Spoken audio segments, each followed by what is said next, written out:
Indian cricket ടീമിന്റെ സെലക്ടർമാർക്കെതിരെ ആഞ്ഞടിച്ചുകൊണ്ട് രംഗത്ത് വന്നിരിക്കുകയാണ് ഇന്ത്യയുടെ സീനിയർ പേസറായ മുഹമ്മദ് ഷമി. തുടർച്ചയായി ഇന്ത്യൻ ടീമിൽ നിന്നും ഒഴിവാക്കുന്ന സെലക്ടർമാരുടെ തീരുമാനത്തിനെതിരെയാണ് ഇപ്പോൾ മുഹമ്മദ് ഷമി പ്രതികരണവുമായി രംഗത്ത് വന്നിരിക്കുന്നത്. ഫിറ്റ്നസ് പ്രശ്നത്തിന്റെ പേരിലാണ് തന്നെ ടീമിൽ നിന്നും ഒഴിവാക്കുന്നതെങ്കിൽ താൻ എങ്ങനെയാണ് പശ്ചിമ ബംഗാളിന് വേണ്ടി കളിക്കാൻ എത്തുക എന്ന് മുഹമ്മദ് ഷമി ചോദിക്കുന്നു. ഫിറ്റ്നസ് പ്രശ്നം ഉണ്ട് എങ്കിൽ താൻ പശ്ചിമ ബംഗാളിന് വേണ്ടി കളിക്കില്ല എന്നും ഷമി പറയുന്നു. ഇന്ന് ആരംഭിക്കുന്ന രഞ്ജി ട്രോഫിയിൽ പശ്ചിമ ബംഗാളിന് വേണ്ടി മുഹമ്മദ് ഷമി കളിക്കുന്നുണ്ട്.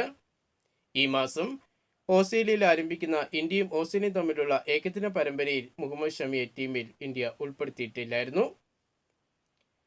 ഇന്ത്യയും വെസ്റ്റ് ഇൻഡീസും തമ്മിൽ നടന്ന രണ്ടാം ടെസ്റ്റിൽ വിജയിച്ച് ഇന്ത്യ ടെസ്റ്റ് പരമ്പര 2-0 തൂത്തുവാരിയിരുന്നു.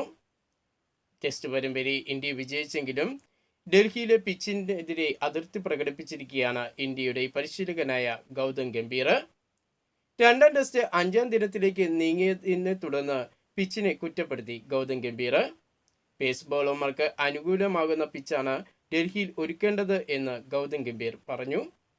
കൂടുതൽ ക്രിക്കറ്റ് വാർത്തകളും വിശേഷങ്ങളും മാറ്റം നമുക്കിനി അടുത്ത വീഡിയോയിൽ കാണാം.